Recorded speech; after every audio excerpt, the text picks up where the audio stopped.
Hello there, this is Richard from Death and Service, bringing you another video diary. Today coming from Sherborne Cemetery in Dorset. Gorgeous blue skies, belying the fact that we've just had a really heavy downpour. Sherborne is the last resting place of a number of Commonwealth war graves from the First World War.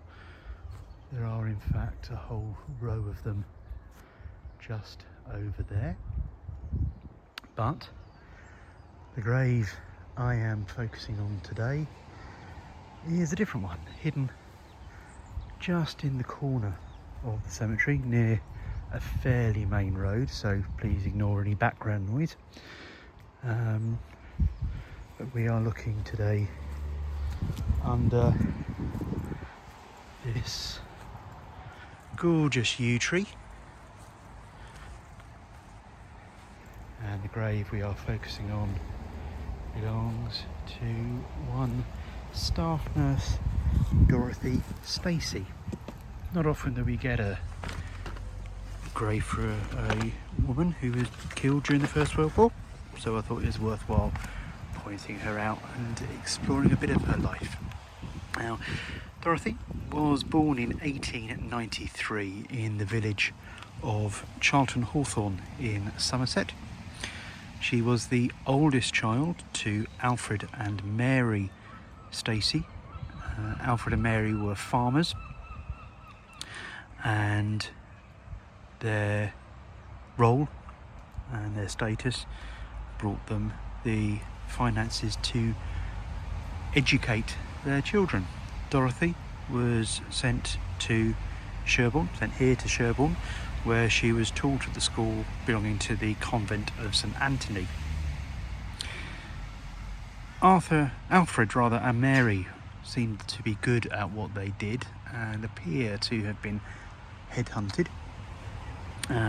because by the 1911 census the family had up sticks and moved across the country and were farming in Wadhurst, East Sussex.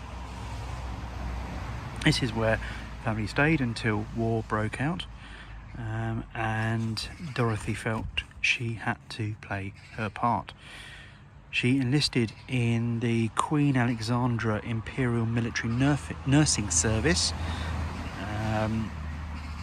and seems to have had either some additional training,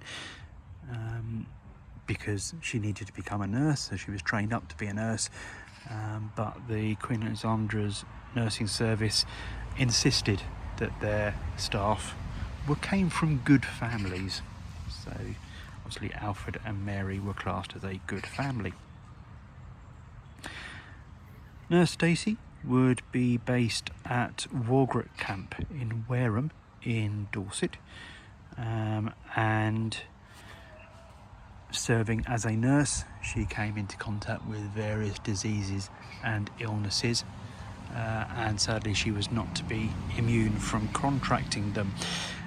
She came down with bronchitis and also suffered from nephritis or kidney failure. She passed away on the 5th of October 1918. She was just 25 years of age. Brought back to Dorset, her funeral was held in the chapel of the convent of St Anthony, where she'd been taught, and she was then subsequently laid to rest here in Sherborne Cemetery.